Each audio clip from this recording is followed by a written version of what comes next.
aula de Biofísica 2, clonagem gênica. Vamos iniciar com uma revisão dos plasmídios. Plasmídios são moléculas de DNA circular que se replicam separadamente do cromossomo bacteriano.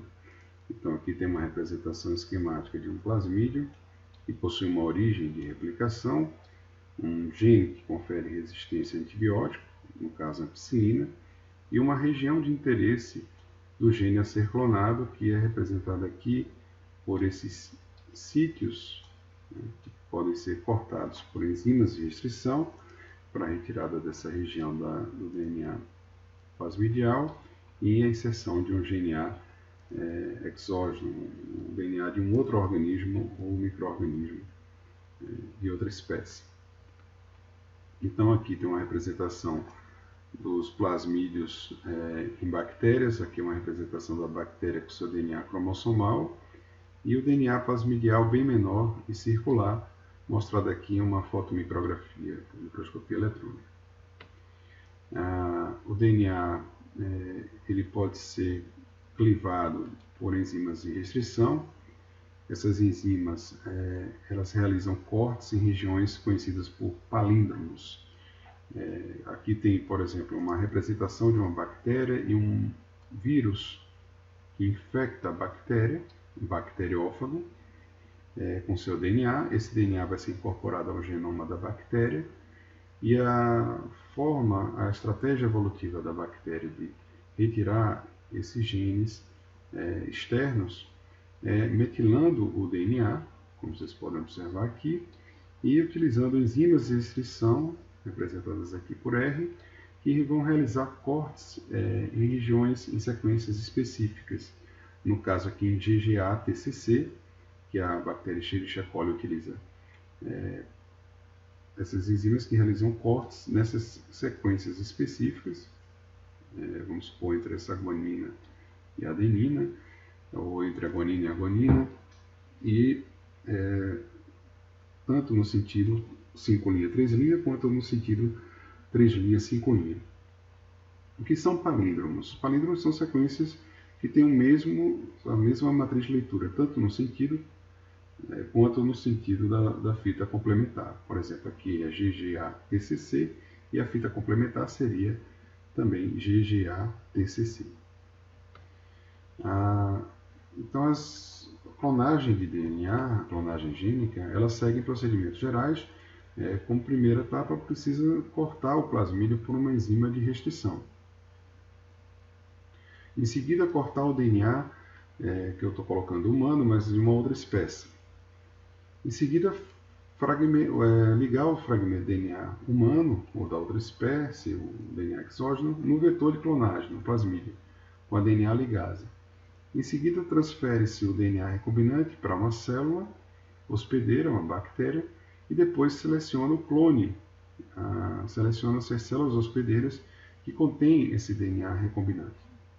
Então, aqui tem uma representação esquemática, onde o DNA, o plasmídio, é cortado por uma enzima de restrição, representada aqui por uma tesoura, porque são justamente conhecidas por tesouras moleculares.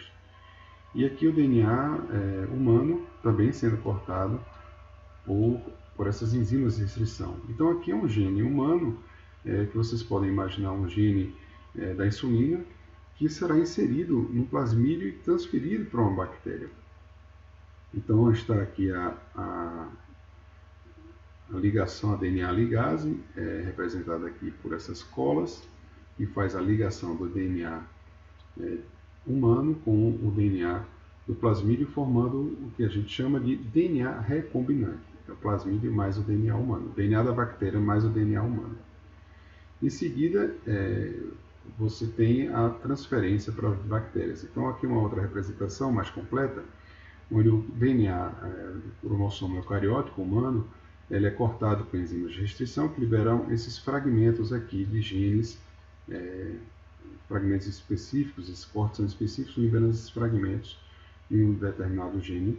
As enzimas, os plasmídios também são cortados com enzimas de restrição e em seguida a DNA ligase faz com que esse DNA humano, esse gene humano, seja inserido aqui no DNA plasmidial, nesse vetor recombinante, formando o vetor com recombinante.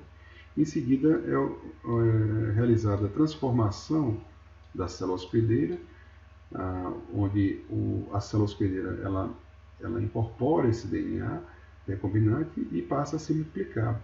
E na medida que as células vão se multiplicando, elas vão replicando, inclusive, esse DNA, esse gene que foi inserido.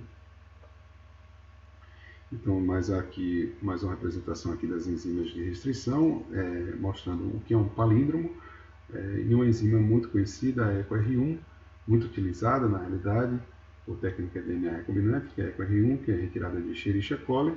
Então, ECO significa Escherichia coli, R1 cepa R1, que realiza os cortes em sítios específicos. Por exemplo, aqui, nessa sequência 5' 3', a enzima de restrição vai cortar, liberando aqui essa fita, e no sentido 3' e na fita complementar 3' e 5', ela também vai cortar nesse sítio aqui específico,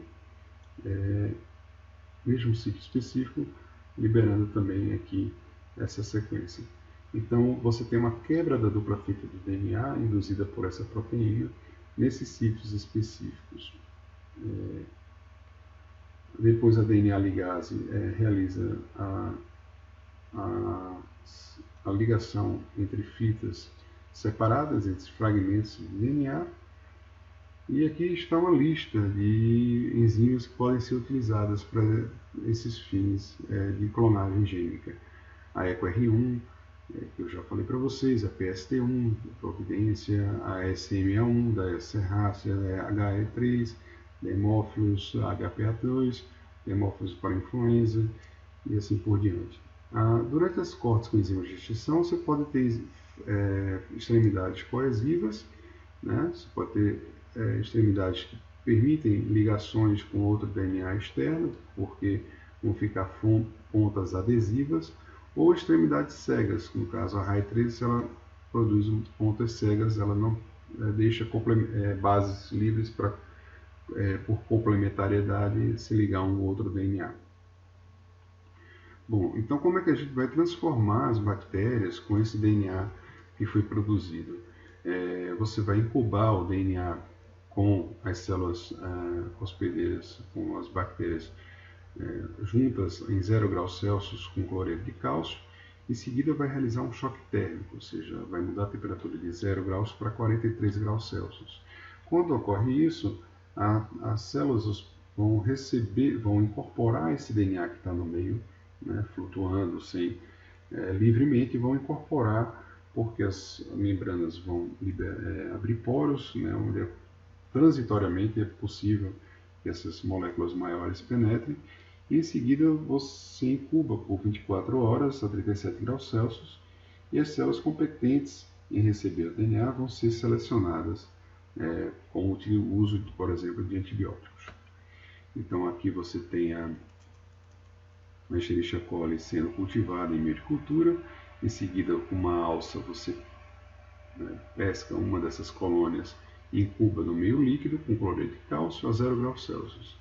Aqui você adiciona os DNA, o plasmídio, que está representado aqui uma ponteira de uma micropipeta.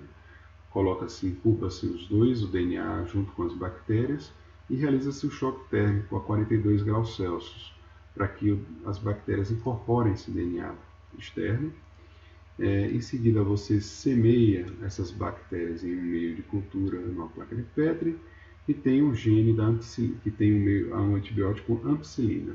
As bactérias que incorporarem o DNA recombinante, que tem também no plasmídio um gene que confere resistência à ampicilina, vão crescer no meio de cultura durante 24 horas, e depois você vai poder selecionar aqui essas bactérias que incorporaram esse DNA recombinante.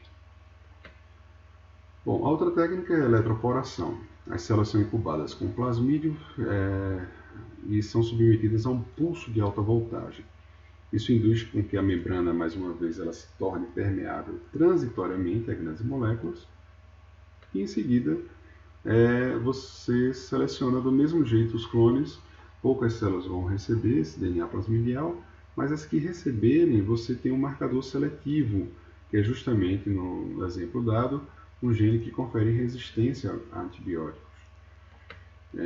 Aqui tem um mapa, por exemplo, do plasmídio PBR322 de Escherichia coli, onde vocês têm que estudar esse mapa desse plasmídio quando vocês querem realizar uma clonagem gênica para saber exatamente onde inserir um gene. Por exemplo, vocês podem querer inserir um gene aqui nessa região, então vocês vão ter que usar a PST1. Ou vocês querem utilizar um gene aqui nessa região, vocês vão ter que utilizar a EcoR1. Aqui tem também um gene de resistência à tetraciclina e ampicilina, então 2 antibióticos, melhor ainda, de preferência utilizar 2 genes que conferem resistência a antibióticos, para evitar que você não selecione o clone por coincidência que também tenha resistência à ampicilina, você seleciona no vetor de clonagem a resistência a 2 antibióticos, pelo menos. Então, vocês têm esses mapas que podem ser utilizados para clonar genes, utilizando inúmeras enzimas de restrição. As aplicações, desde a produção de vacinas, de proteínas, de bactérias e vírus, desde a produção de insulina humana para pacientes com diabetes, até mesmo a agricultura, né? Então, para plantas, o que é que a gente utiliza? A gente pode melhorar o perfil nutricional de plantas, o rendimento das safras, ou seja, você pode introduzir um gene que confere resistência aos estresses ambientais, como pragas, a insetos, a doenças, a frio, a salinidade, a seca.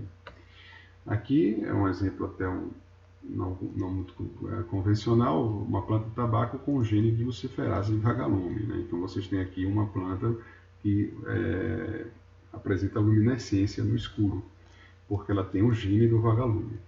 Então as aplicações podem ser das mais exóticas às mais práticas, por exemplo aqui, uma bem prática, que seria utilizar genes que conferem, tomates, genes que conferem resistência a larvas e insetos. Então você pode ver aqui uma planta que não é resistente geneticamente, se alterada, pode se tornar resistente, como essa aqui da direita, e sobreviver sem o uso para isso de pesticidas. As substâncias são conhecidamente genotóxicas, potencial carcinogênico humano. Você apenas modificar e inserir alguns genes que conferem resistência a larvas e insetos. Então essa é a aula de hoje. A próxima será sobre sequenciamento de DNA e PCR. Obrigado.